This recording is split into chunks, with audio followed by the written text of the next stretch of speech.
Happy Lord's Day po sa inyong lahat. Ito po ang inyong kaibigan kay Jesus, Brother Manny Bautista. Meron po tayong kasama sa loob ng tahanan, si Brother Ricky. Anong brother? Ricky po. Oh, Brother Richie. Ito naman po si, anong pangalan? Dating chairman. Chairman Guillermo. Yan, dalawa po sila. Sila po ay parehong stroke. Si Brother Ricky, 5 taon ng stroke. Si Brother Guillermo Saldana, dating chairman dito, nanungkulan siya ng 20 years sa Barangay 97. 2 taon na. 2 taon naman siyang stroke. At ako po ngayon ay magbabahagi ng mabuting balita sa kanila. Inyong kaibigan kay Jesus, Brother Manny Bautista. Isa rin po akong stroke. 5 taon na po, ay 6 na taon. Nung last August, 6 years ko na. Kaya pare-pareho kaming stroke patients. Pero sa biyaya ng Diyos, kaming tatlo, hindi kami bedridden. Hindi kami bedridden. Pwede kami lumabas, pwede kami maglakad, pwede kami mag-usap-usap ng mga maayos ang salita, hindi yung nabubulol. Yan. Biyaya ng Diyos po yan. Yung iba pong mga stroke nakikita ko, kagaya kahapon kay Nanay Tali, siya po ay bedridden na at the age of 83. Isipin nyo, babae yun. Pero nakahiga na lang po. Meron pang iba-iba na nakakasalamuha ko. Yung iba, nasa bahay na lang. Yung iba, nakakalakad pa. Pero hindi po ang ipinapunta ko rito kung ano paman, kundi yung tungkol po sa salita ng Diyos sa Biblia. Kaya tatlo po kami. Sa Biblia po, sabi ni Jesus, sa 2 o 3 nagkakatitipon dahil sa pangalan ko ay nasa kalagitnaan ninyo ako. Kaya sa pagkakataon natin, nandito po sa ating Panginoong Yesus sa ating kalagitnaan ng kanyang presensya. Pero bago tayo papalaot sa Biblia, tayo muna ay iingi ng gabay sa Diyos. Panginoon Diyos, sa aming Ama, na makapangyarihan sa lahat, minsan pa, samahan mo po kami ng aming pagbubulay ng iyong salita ayon sa kasulatan. Sa pangalan ni Jesus, Amen. Ang ginagamit ko pong Bible ngayon ay po, Amen, ang Biblia ng mga pastor. Alam niyo po, napakahalaga ang salita ng Diyos. Mayaman, mahirap. May sakit, walang sakit. Pare-pareho pong nangangailangan ng salita ng Diyos yan. Kaya hindi pwedeng sabihin ng mayaman, ay hindi ko na kailangan yan. Hindi naman ganon din ang mga mahirap. Hindi pwedeng sabihin naman, ay hindi ko na rin kailangan yan. Itong tatandaan ninyo, ang tao ay buhay. Hanggat nabubuhay siya, kailangan niya ang salita ng Diyos. Ito po ang sinabi ng Panginoong Jesucristo. Nang panahon po na tinetempt siya ni Satanas, ibig ko sabihin, tinutokso siya. Kasi po nagpasting si Jesus ng 40 dias, araw at gabi. Walang ginawa si Jesus kundi manalangin. After ng 40 days, siya po ay nakaramdam ng gutom. Kaya dyan po ngayon umeksena ang dyablo. Ito ang sinabi ng dyablo sa kanya. Purihin ng Panginoon. Dito po sa Mateo 4:4. Ganito po ang mababasa natin. Sige po, basahin natin. Pakinggan na lang ninyong maigi, Mateo 4:1. Pagkatapos, si Jesus ay dinala ng Espiritu sa ilang upang tuksoin ng dyablo. 2. Siya'y nagayuno sa loob ng 40 araw at 40 gabi, kahit siya'y nagutom. 3. Dumating ang dyablo at sinabi sa kanya, kung ikaw ang anak ng Diyos, gawin mo ngang tinapay ang mga batong ito. May dalang bato siya. 4. Sumagot si Jesus na nasusulat, hindi lamang sa tinapay nabubuhay ang tao, kundi sa bawat salitang nagmumula sa bibig ng Diyos. Ayan. Kaya maliwanag ang salita ng Panginoong Yesus. lahat ng tao na buhay kumakain na araw-araw. Hindi lang tayo nakadepende sa pagkain, kundi, anong sabi niya? Kundi sa bawat salitang nagmumula sa bibig ng Diyos. Kung kumakain po tayo ng literal na pagkain, ang literal na pagkain, almusal, merienda, tanghalian, merienda, apunan, merienda sa ating gabi. Hindi po tayo kayang buhayin ng pagkain na yan. Bakit ko sinabing hindi tayo kayang buhayin? Kasi pag kumain tayo, dumudumi tayo. Dumudumi tayo. Kaya, continuous po yung kain. Continuous, walang tigil tayong kumakain. Kasi po, dinudumi din natin yung kinakain natin. Pero yung salita ng Diyos na sinasabi ni Jesus, hindi natin dinudumi yun. Pinapapasok natin sa puso natin at yun po ang pagkain ng ating kaluluwa. Tingnan nyo po ang Biblia. Meron po tayong kaluluwa. Ito po ang nakalagay dito sa kasulatan. Ganito po nakalagay. Sa ikatlong 1, 1 at 2. Mula sa matandang pinuno ng iglesia, 2. Para kay Gayo na lubos kong minamahal. Mahal kong kaibigan, idinadalangin kong ikaw sana'y nasa mabuting kalagayan at malusog ang iyong katawan tulad ng iyong buhay espiritual. Anong dalangin po ni Juan kay Gayo? Hindi lang malusog ang kanyang pangangatawan at the same time ang kanyang buhay espiritual. Ibig lang sabihin, may dalawang binanggit dito si Juan. May katawan sa physical, may katawan sa spiritual. Yung panloob po yun ang spiritual. At yung spiritual na yun, ito po yung pagkain niya. Salita ng Diyos. Kaya pag nakikinig po kayo ng ganitong Bible study, kahit sa labas o sa bahay, ibig sabihin ang pinakakain po natin ay ang ating kaluluwa. Ngayon, merong tayong mababasa rito. Tignan natin. Ayon kay Apostol Pablo. Ano po? Titignan natin yung kanya sinabi. Ito, titignan natin. Dito po sa, ito. Anong sabi niya? Dito sa 1 Timoteo chapter 4. Anong sabi ni Apostol Pablo? Sa 6, kung ituturo mo sa mga kapatid, ang bagay na ito, ikaw ay magiging mabuting lingkod ni Kristo. At abang itinuturo mo ito, dinudulutan mo rin ang iyong sarili ng pagkain espiritual mula sa mga salita ng pananampalataya at sa tunay na aral na sinusunod mo. Mo rin, sabi niya kay Pablo. Ibig sabihin, yung tinuturuhan at si Apostol Pablo, yung salitang murin, ay si Timoteo, parehong nakikinabang ngayon sa pagkain pang espiritual. Yung nakikinig at yung nagtuturo. Amen. Yan ang sinabi ni Pablo kay Timoteo nung siya po ay nagmi-mission din dito sa ibabaw ng lupa. Sa 16, meron pang nakasulat ganito. Ano po? Simulan natin sa 15. Isagawa mo ang mga ito. Pagkukulan mo ng panahon upang makita ng lahat ang iyong paglago. 16. Pakaingatan mo ang iyong sarili at ang iyong pagtuturo. Patuloy mong gawin ang mga ito sapagkat sa paggawa mo nito, maliligtas ka pati na rin ang mga nakikinig sa iyo.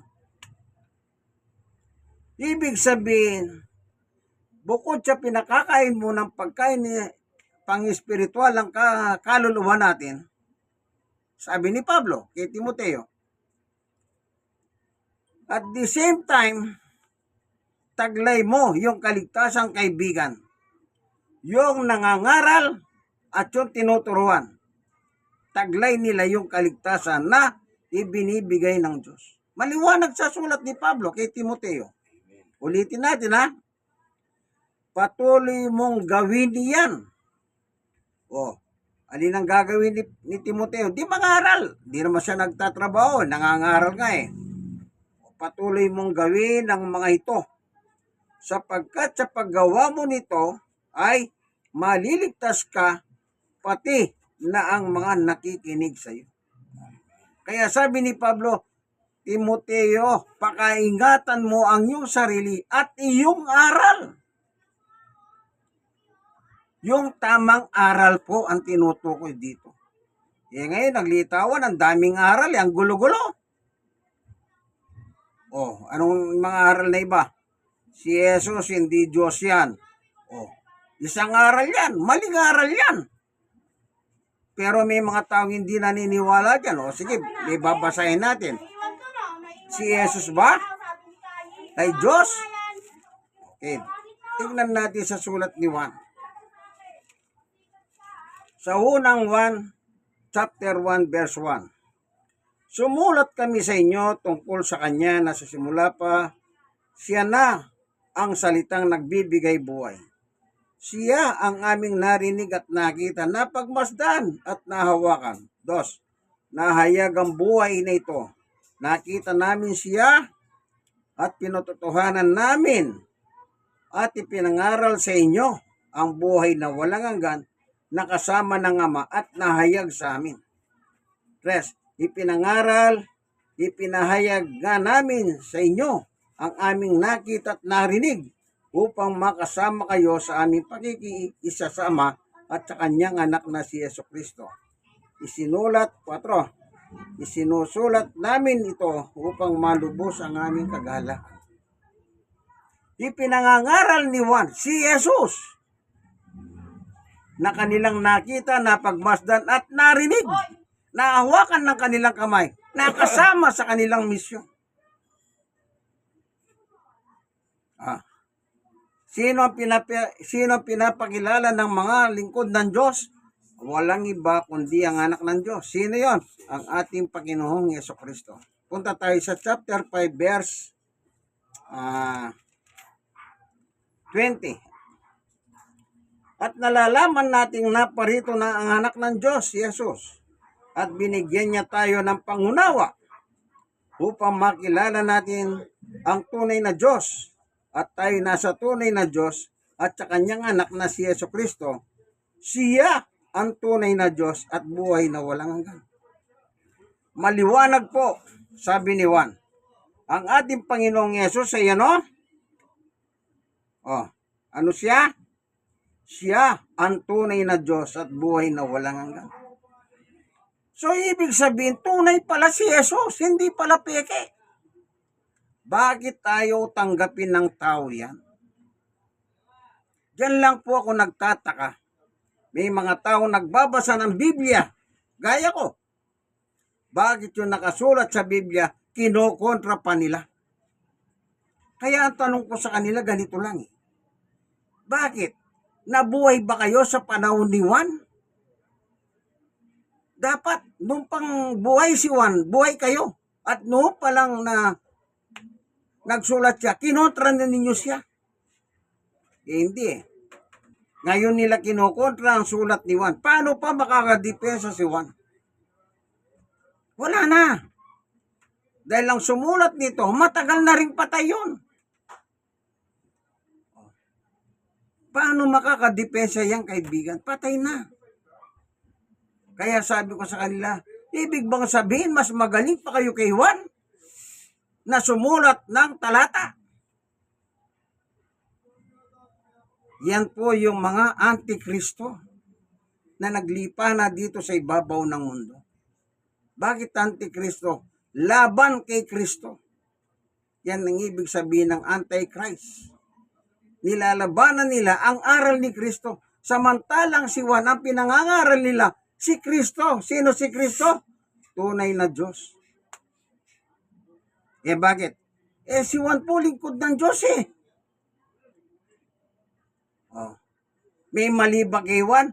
Hindi po nagkamali si Juan sa aral. Pagdating sa aral, perpekto po yan. Yan ang nakasulat. Kahit anong Biblia po ang basahin ninyo. Ako, hindi ako namimiling Biblia. Pare-pareho lang sa akin ang Biblia. Yan. Kaya kung ano po yung nakasulat sa Biblia tungkol sa ating Panginoong Yesus, paniwalaan po natin. Huwag na natin kontrahin pa. Alam nyo sa pelikula po, pag kontra ka, binubugbog ka ng bida. Pag kontra ka, pinapatay ka ng bida. Sa Biblia man, pag kontra ka, itatapo ka ng Diyos sa impyerno. Bakit? Ang dami mong kukontrahin, ang kinokontra mo mismo, si Jesus pa. Si Jesus mismo ang magsasabi kung saan ka pupunta, kaibigan. Ito ang nakalagay sa Biblia. Basahin ko po. Lahat ng tao, mapalalaki, babae, mayaman, mahirap, o ano man sitwasyon mo sa buhay. Pagdating ng araw, si Jesus ang magsasabi sa iyo kung saan ka patungo. So, langit or impyerno. Kontra ka sa kanya, imposible naman dadaling ka sa langit ni Jesus, samantalang kontrabida ka. Sabi ko nga po sa inyo, sa pelikula, ang kontrabida, binubugbog at pinapatay ng bida. Basahin ko yung sinabi ng ating Panginoong Yesus. Dito po sa chapter 25 ng Mateo. Ito po ang sabi niya, sa malwalating pagdating ng anak ng tao, si Jesus po yun. Title niya yan, anak ng tao. Kasamang lahat ng kanyang anghel. Uupo sa kanyang trono ng kalwalatian. May trono. Ibig sabihin po, ari ang Panginoong Yesus. May trono. Titipunin sa harapan niya ang lahat ng mga bansa at sila'y kanyang pagbukod-bukurin tulad ng ginagawa ng pastor sa mga tupa at mga kambing. Ibig sabihin ng bansa, mga taong naninirahan sa bawat bansa. Ayan, itinulad sila sa tupa at kambing. Nilagyan sila ng pila. O, dito kayo, dito kayo. 2 pila lang yan. 23. Ilalagay niya sa kanyang kanan ang mga tupa. Kanan tupa. At sa kaliwa naman ang mga kambing. Okay? Sunod, 34. At sasabihin ng hari sa mga nasa kanan niya, yung mga tupa, ali kayo, mga pinagpala ng aking ama, pumasok kayo at tanggapin ang kahariang inihanda para sa inyo mula pa ng likhain ng daigdig. Yung tupa, sila yung papasok sa kaharian ng langit, ng Diyos sa langit. Tupa. Anong ibig sabihin ng tupa? Masunurin. 3. Sumunod, yung kambing naman. Ito, sasabihin naman niya sa mga nasa kaliwa, sa verse 41. Kambing ha, lumayo kayo sa harapan ko. Kayong mga sinumpa, doon kayo sa apoy na di namamatay, na inianda para sa dyablo at sa kanyang mga kampo. Yon. Yung mga kontrabida, ito yung mga kambing. Doon kayo sa apoy ng impyerno, kasama si Satanas. Sukat ba naman, nag-aral kayo? Marunong kayo sumulat, marunong kayong bumasa. Pagdating sa Biblia, naging mangmang kayo, kaibigan. Kasi naniwala kayo sa inyong mga founder. Mas naniwala kayo sa inyong founder kaysa maniwala kayo kay Jesus. Kaya pagdating ng araw, anong sabi ni Jesus?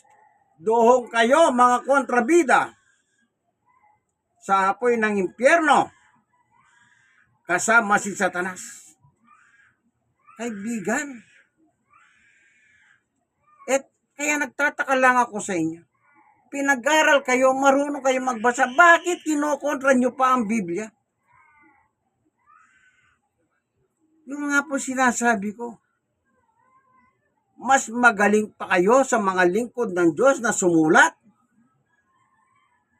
Eh kung ganun pala ang inyong tingin sa inyong sarili, mali ang Biblia, magpagawa kayo ng inyong sariling Biblia. Gumaya kayo sa mga saksi ni Jehovah. Nagpagawa sila ng sarili nilang Biblia.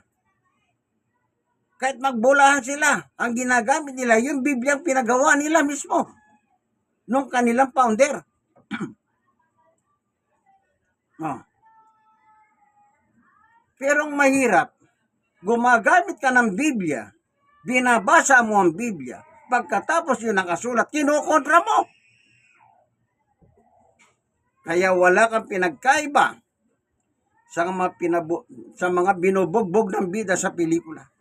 Ang bida po sa Bible, si Jesus.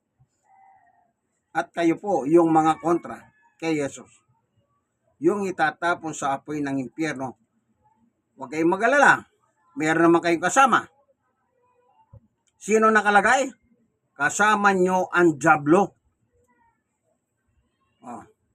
Pero yung naging masunurin, yung hindi kontrabida, anong sabi ni Jesus? Mga pinagpala ng aking ama, pumasok na kayo sa kanyang kaharian. Na inianda bago likahin ang daigdig. Alam nyo, kaibigan, Tagalog, napakaliwanag ng pag-translation ng Tagalog. Bakit? Hanggang ngayon, nagpapamangmang pa rin kayo. Opo, gamitin po yung utak na binigay ng Diyos. Hindi ko sinabing huwag kayong makinig sa inyong mga pundador ng simbahan ninyo. Magbasa kayo. Ang problema, ayaw nyo kasing magbasa. Ang gusto ninyo, uto-uto kayo. Yan ang gusto nyo. Abang nagpapauto kayo, itong mga leader ninyo, patuloy naman kayong inuuto. Yes, nung araw, sabi ko meron ko nakilala. Ngayon patay na yun Sabi ko, yung anak mo, pinag-aral mo. O bakit ayaw mo silang makinig? Pinagbubuhalan, binabible study ko yung anak niya, dumating siyang bigla Tapos pinahihinto niya ako. Ang dami niyang paliwanag. Kesyo hindi raw maunawahan ng Biblia. Ayun nga, Tagalog na Tagalog, hindi mo ba maunawahan ka ako? Sayang na lang ako. Sana yung mga anak mo hindi mo na pinag-aral. Na lumaki silang bobo. Wala siyang magawa. Tatay yun Kaya siya sinabi ko, tatay ka. Karapatan mong paharalin ng anak mo. At nang matuto silang bumasa, sumulat, karapatan din nila bumasa. Pagkatapos sasabihin mo, bawal magbasa ng Biblia. Sinong nagturo sa iyo niyan, kako? Wala siyang masagot. Ayun. Nung nakarata, itong taon lang ito, natigok na. Taga rito rin. Ano naman tayo? Hindi ko alam. Basta nakita ko, naburol doon. sa basketball court. Yan. Sige, hanggang dito na lamang po ang ating munting video. Sana meron kayong natutunan. Ang ginagamit ko pong Biblia, ang Biblia ng mga pastor. Yung pong kaibigan kay Jesus, Brother Manny Bautista, isa po ako senior citizen, 64, stroke loss, 6 na taon, at person with disability. Yung tuhod ko may tama. Kasama po natin ngayon ang dalawa na ating mga kaibigan kay Jesus, si Brother Ricky, at saka yung singer, anong pangalan? Dating chairman Guillermo Saldana. Dito po tayo sa tahanan niya sa barangay 97, Sonny, District 1, Tondo, Manila. God bless us all. Bye-bye. Brother.